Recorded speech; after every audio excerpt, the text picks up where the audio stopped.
Hello and welcome to this episode of the Sticky Note Marketing Show. I'm your host, Mary Zemrecki, and I am thrilled to welcome our guest expert today, Ondar Tarlow. He is going to be sharing with us some insider secrets and gold nuggets when it comes to developing brand partnerships and collaborations that actually grow your business as opposed to operate as a potential distraction or just one more thing to have to worry about. So welcome to the show, Ondar. So happy to have you here. Wonderful to be here, Mary. Really appreciate the opportunity and to discuss this topic. Now, I know that there are going to be people tuning into this episode who know you and are specifically watching this because you're the guest today, but there are also going to be people who are meeting you for the first time. So for those getting to know you, would you mind just giving a quick intro to what it is that you do work on, who you work with, and the problems you help solve? Absolutely. So I'm Ondar Tarlow. So I've been in marketing for a little bit over 20 years, primarily in financial services as well as lifestyle marketing and a little bit in automotive as well. So my background includes everything from developing strategic marketing plans to also supporting on the performance marketing side, social, as well as data analytics and use of AI. And I've done that for companies ranging in size from 3 billion to 20 billion in assets. And I currently live in Southern California. Amazing. And I know we were already talking about the fact you've actually been up to my neck of the woods in Willamette Valley, but so Yes.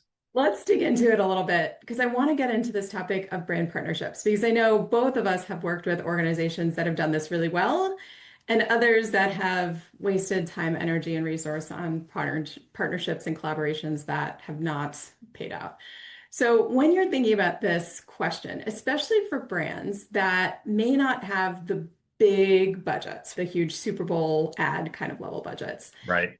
what are you seeing brands do well when they're first starting out crafting their strategy for brand partnerships? What are like two or three things that you're like, okay, these are the things that we need to make sure that we set out to do well to start with? Like, what are the keys to success? Yeah, it's a great question. And there's a lot of brands out there who don't have $8 to $10 million to spend on a 30-second to 1 minute commercial, which of course, with the Super Bowl coming up this weekend for 2026 is what brands are spending. But for the rest of us that have a little bit more of a smaller budget, shall we say, brand partnerships can really offer a lot. So I'll add some insights here. And as far as brand partnerships are concerned, or really anything as far as marketing is concerned, the first thing that you have to start with, of course, is what is the strategy, right? What is the strategy of the company? People get very excited about brand partnerships or the opportunity for them, especially with professional sports teams. But before you even get there, you need to figure out, do we have a strategy? What is our plan? What are our goals as far as the business is concerned? Before you can even really start looking at it and saying, okay, how is a brand partnership going to help us? Whether that's with a professional sports team or any other type of company that you might be doing a brand partnership with or some type of collaboration. We've seen exponentially the growth over the past several years in terms of collaborations, whether it's in fashion, whether it's in sports, whether it's in financial services. It's really just exploded. So there's a lot of money being spent on it. But to start with, going back, is you need to figure out exactly what your strategy is. You need to understand your business. You understand how does your business actually make money? What I find sometimes in marketing organizations is that can be a little bit of a gray area. So you need to focus on that before you start looking at spending those precious budget dollars. I like that. But starting with, okay, what do we actually want this to do for us as opposed to just being lured by, oh, it sounds great. Let's create Right. that. So, on that side of things, though, what are people doing wrong? What are you seeing as the biggest mistakes people make when they do start this kind of initiative? Sure. So let's take professional sports sponsorships or even collegiate sports sponsorships to begin with. Those are ever present in people's minds. They're seeing them all the time. We're going to see them obviously this weekend with the Super Bowl. First and foremost is really understanding what the offering is from the team or the venue or the league or a combination thereof. What exactly are they offering to you and what is it that you don't know? So depending upon the capabilities and experience that you have or your team has with brand partnerships, there can be a gap. And the sports team, venue, league, etc., may not be giving you all the information. And so that's one thing you need to be really aware of is that you need to find a partner that you feel that you can trust, right? As far as business is concerned, that's an important piece. So not necessarily knowing all the assets. This is a key nugget here. Not understanding all the assets that are available to you as a brand at different sponsorship levels, at different budget levels and investment levels. What are those assets? And how are they going to potentially either aid in a return as far as your business or provide some type of direct ROI that you can calculate? ROI, of course, is the thing we all talk about as far as marketing for years and years. But there are ways to do it, whether you're looking at it from establishing a certain amount of brand lift within a specific area or a certain amount of sales. There are ways to conduct it, but the first thing you need to know is to understand where are the dollars going to go to? What are the assets available? And are those assets actually going to move the needle? Case in point, if you have an asset list, if you will, as far as the brand partnerships and a particular team sponsorship, for example, and they're offering you a lot from a hospitality standpoint, that could go very well. It works really well for B2C as well as B2B. That hospitality could include a suite. That hospitality could include specific invites to very hard to get events that you can then take your business partners to that are very unique, and that can help to build relationships as well as close deals. I've done both as part of that. Then you can get into things that are a little bit more gray as far as the value. They may be offering you hundreds of tickets per season.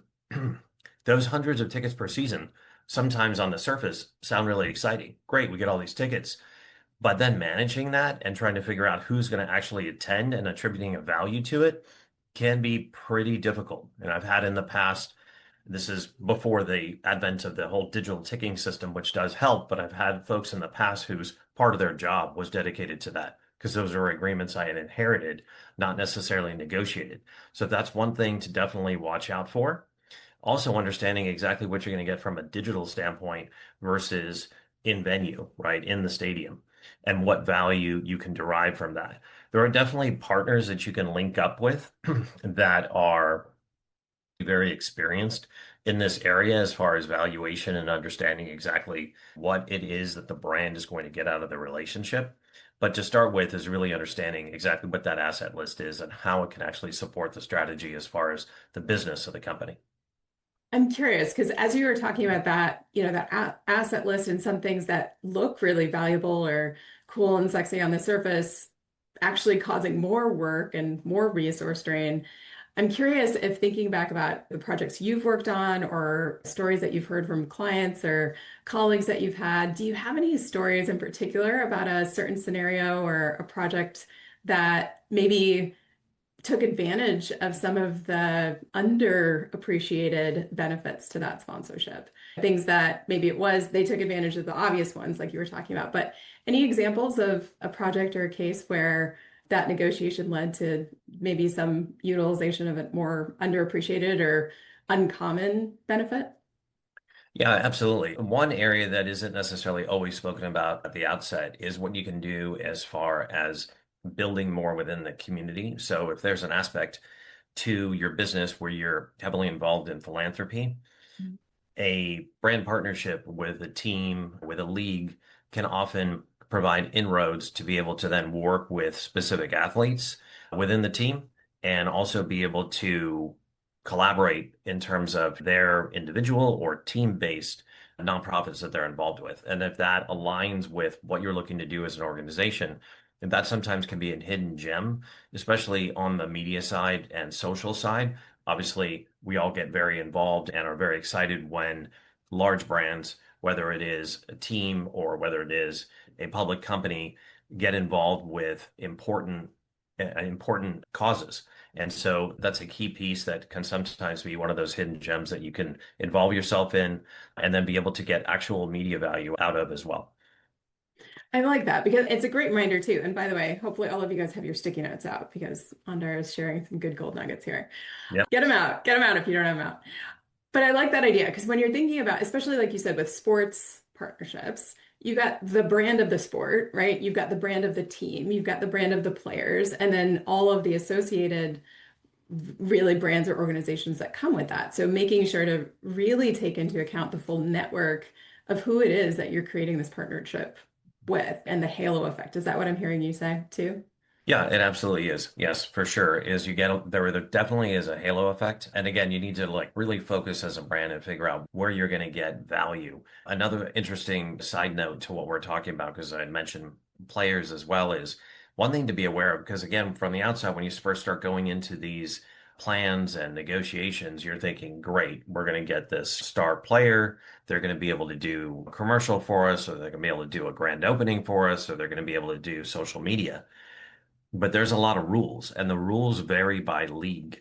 And so this is a key point that often folks are not necessarily aware of until a little bit later in the game. And it could even be during the contract review, which you really want to be able to understand it before that, is there's different rules of. So whether it's a rule of five or a rule of three, it varies depending upon the league. So it's different for NFL, it might be different for MLS and NBA.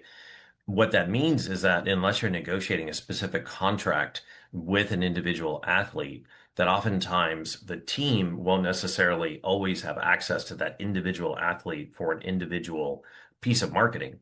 And so it will be a group.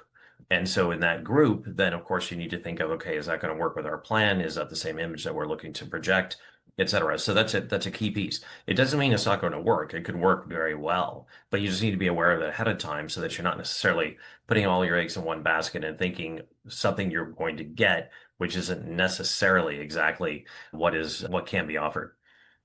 Great reminder. And I think it goes back to your very first point, which is we need to go in with our eyes open and a very clear understanding of what are we trying to accomplish with this, right? What is our goal here, that end in mind?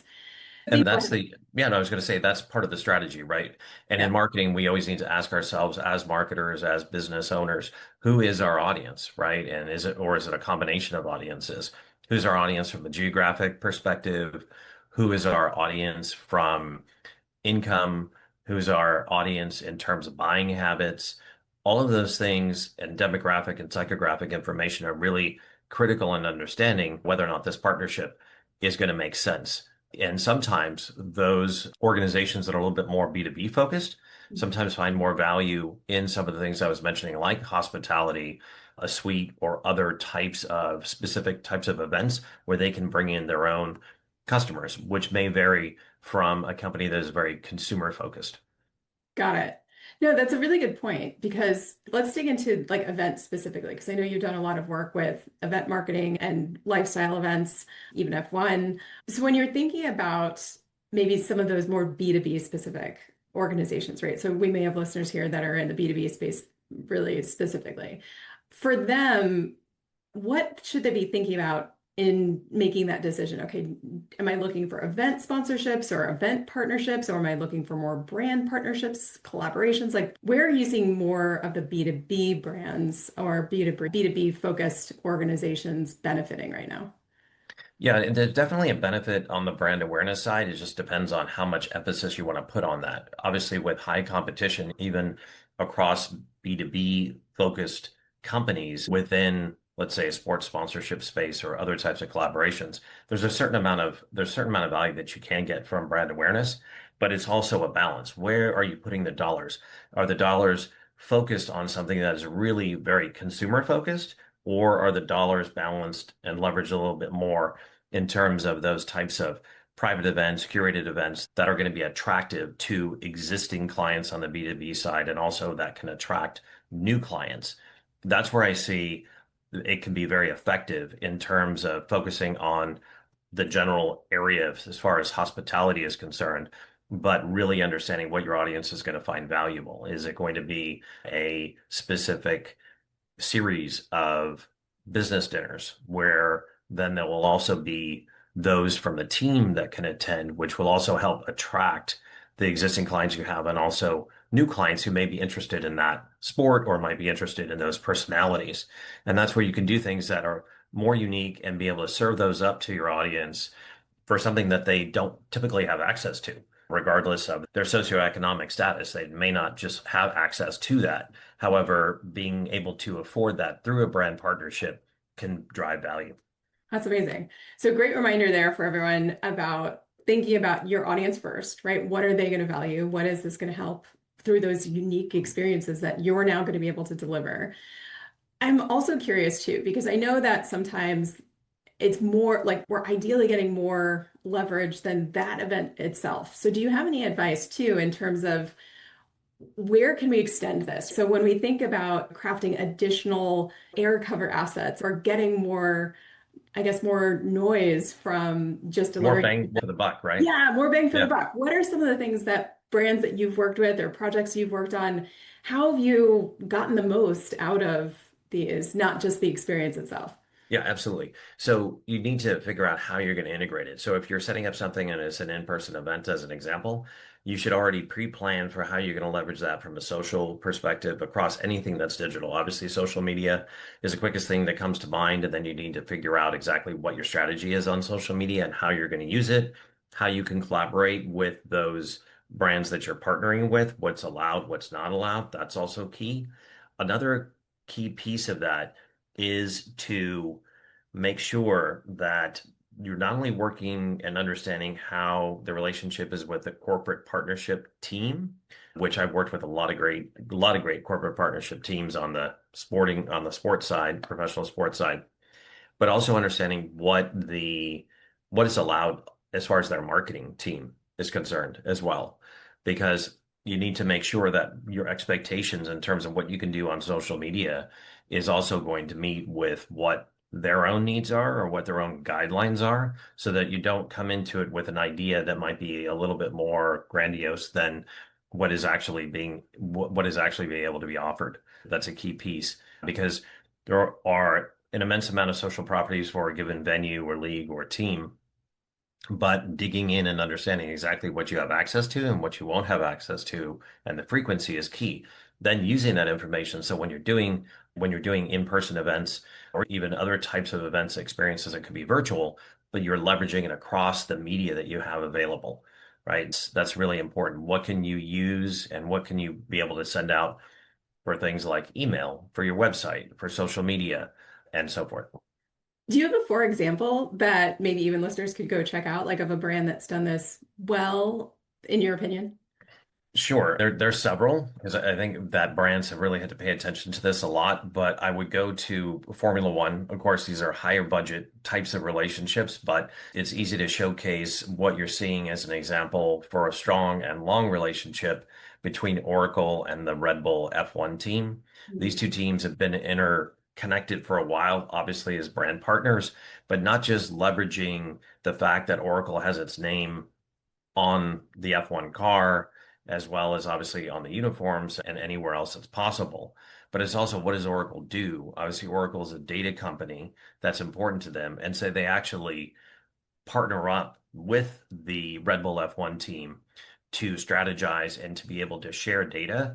And so they're really their data partner, but it's actually hands-on, not just in name, not just in label, but it's actually hands-on. They're helping them with strategy based on the type of data that they're able to work with the team on.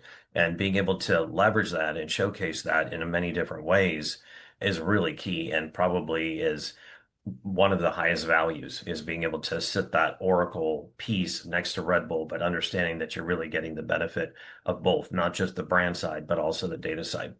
Well, that's so interesting too, because I think your call out at the beginning was make sure you know what success looks like for you getting into this. But I think that story is a great example too of the fact that this is a win-win, right? This should be a partnership, right? It's a two-way value exchange, and that both parties are really benefiting from it. Yeah, that absolutely is the case. And in my background in banking, that is the type of relationships that we were looking for. And most often we're able to execute depending upon the size of the relationship, meaning that organizations, whether it's teams and venues, et cetera, they typically have a bank, right?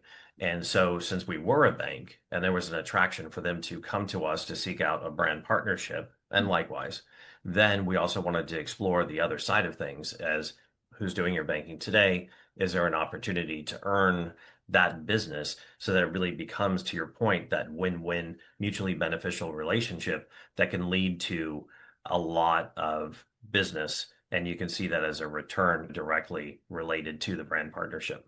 Amazing. Now, you mentioned F1. I also know that you're involved as a co-owner with Fastlane. So, would you mind telling us a little bit more about what you're doing there and what that's all about?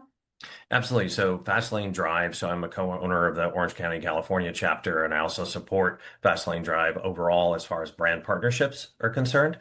And Fastlane Drive is a really exciting organization. So it's 23 chapters globally. We have chapters in Monaco, Paris, Tokyo, across Florida, Texas, California, Las Vegas, and a few other areas as well. But it's a private member only organization. There's really three pillars. So it's exotic cars and driving, it's business networking and social networking, and it's also philanthropy. So what we do is we create experiences for our members, and I was a member before I was a co-owner, and we create those experiences and unique experiences to support our members. Our members are interested in that business and social networking. They also love cars. They also like their community.